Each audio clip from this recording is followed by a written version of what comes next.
पाकिस्तान ने ODI series Afghanistan के against 3-0 से जीत ली है और पाकिस्तान ने ओडीआई में नंबर 1 स्पॉट गेन कर लिया है।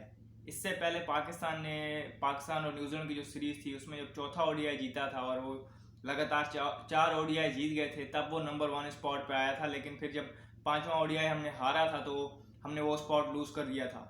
अभी फिर ये हमारे पास एक चांस था कि अगर हमें सीरीज़ 3-0 जीतते हैं तो हम नंबर 1 स्पॉट वापस गेन कर सकते हैं। तो अल्हम्दुलिल्लाह हमने ये नंबर 1 स्पॉट गेन कर लिया है। ये पाकिस्तान के तमाम फैंस और तमाम पाकिस्तानियों के लिए एक खुशी की बात है, उसको सेलिब्रेट किया जाए। और इस मौके पे के प्लेयर्स का कॉन्फिडेंस बहुत ऊपर जाएगा कि जब अभी आगे हमने 2 इवेंट्स खेलने हैं, एशिया कप और वर्ल्ड कप।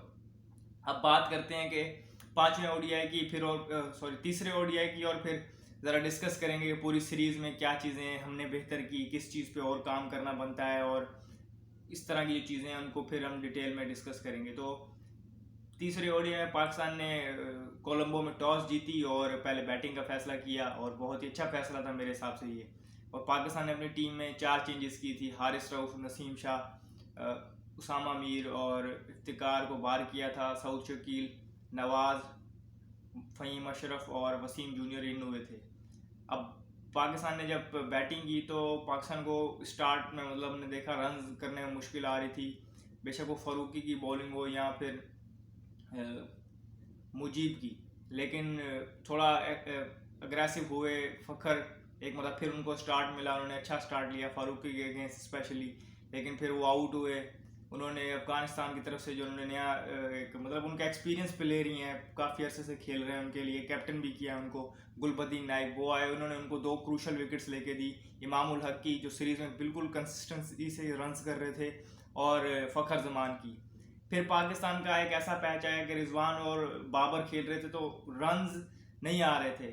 एक टाइम पे तो ऐसा था कि 3-4 ओवर लगातार गुजर गए और पाकिस्तान को रन्स नहीं मिल रहे थे, लेकिन उन्होंने पार्टनरशिप बिल्ड की, 100 रन्स की, उसको फिर कैपिटलाइज किया। नीचे जाके कैमियोज खेले 30 रन्स के, 38 रन स्कोर किए सलमान आगा ने और 30 और रन्स किए नवाज ने। तो वो कैमियोज पाकिस्तान को एक अच्छा टोटल पुट करने में उन्होंने बड़ी मदद की। पाकिस्तान 268 कर पाया।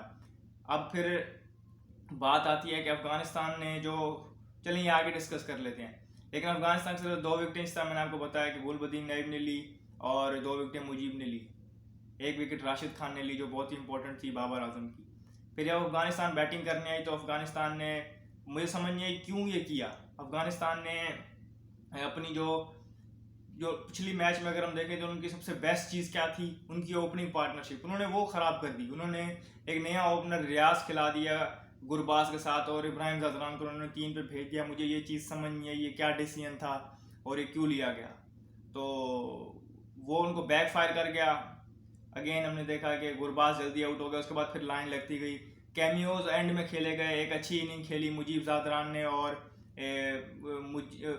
राशिद खान ने थोड़ा सा कंट्रीब्यूट किया। इसके अलावा शाहिद और रियाज ने एक स्लोइश लेकिन 30s में रन किए उन्होंने भी। ओवरऑल देखें तो अफगानिस्तान की डिसअपॉइंटिंग परफॉर्मेंस थी बैटिंग की तरफ से, और ख़ास कुछ कर नहीं पाए, और बिल आखिर वो 59 रन से मैच हार गए। अब पाकिस्तान की जानिब से 2 विकेटें ली फ़हीम अशरफ ने, एक शाहीन शाफरीदी ने, 2 विकेटें ली शादाब खान ने। और ये पाकिस्तान ने मतलब कह सकते हैं कि कंप्लीट बॉलिंग परफॉर्मेंस पेश की, उनको ऑल आउट किया। तो ये पाकिस्तान के लिए एक गोइंग फॉरवर्ड एक पॉजिटिव साइन है। अब जिस तरह मैंने आपको कहा स्टार्ट में कि हम डिस्कस करेंगे इस सीरीज़ को डिटेल में कि इस सीरीज़ में हम और क्या अच्छा कर सकते थे या कहाँ हमारे लिए खामियां रही। वो तो क्योंकि ये वीडियो लंबी हो रही है तो वो हम करेंगे नेक्स्ट वीडियो में। अभी इस वीडियो में थोड़ा अफगानिस्तान के पर्सपेक्टिव से बात करता हूँ कि अफगानिस्तान को इस सीरीज़ में लगातार मैं आप देखें कि सीरीज़ से पहले और सीरीज़ के दौरान भी जितनी मैंने वीडियोस की हैं अफगानिस्तान के ऊपर, उस पर मैंने आपको ये चीज़ बताई थी कि अफगानिस्तान की जो स्ट्रेंथ है उनके स्पिनर्स हैं, और लगातार जो मैच वो हारे हैं, जहाँ उन्होंने रन कंसीड किए हैं, वहाँ उनके पेसर्स ने उनको मतलब देखें थ्रू आउट द सीरीज़ 6 के प्लस की इकॉनमी से वो रन दे रहे थे, 2 के विकेट्स ले रहे थे, इस तरह फजल और फारूक की विकेट्स ले रहे थे। लेकिन फिर भी इतने अगर 7 की इकॉनमी से आप रन दे रहे हैं तो 10 में 70 यहाँ निकल रहा है तो मुश्किल होता है। फिर आपकी बैटिंग पे प्रेशर आता है और बाकियों पे प्रेशर आ रहा होता है इस तरह। तो उनके पास एक अच्छा ऑप्शन था नूर अहमद का, जो लेफ्ट आर्म चाइना मैन है। मैंने आपको बताया था कि इस तरह एलपीएल में भी पाकिस्तान के मोस्टली बैटर्स उन्हें पिक नहीं कर रहे थे और वो बहुत ही क्रूशल साबित हो सकते थे। आपके 40 ओवर यहाँ से बच जाते, इनमें बहुत कम रन पड़ते, आपको मैक्सिमम भी अगर पढ़ने होते 120 तक पड़ते, और फिर आप 10 ओवर अपने पेसर से निकलवा लेते।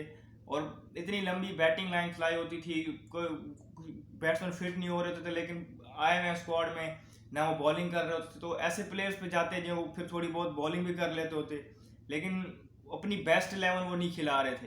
अब क्या रीज़न है, थोड़ी मुझे रीज़न, जब मैंने पोस्ट मैच जो उनकी जो प्रेजेंटेशन थी उसमें जब उन्होंने बात की तो उन्होंने बताया कि वो 3 प्लेयर्स हैं इंजर्ड हैं, जो वो तीनों प्लेयर्स वो प्लेइंग 11 के हैं। अब देखेंगे वो फिट होके आते हैं तो ये कैसा कम्बिनेशन बनाते हैं। इसके अलावा अगर हम अफगानिस्तान के लिए बात करें तो बैटिंग में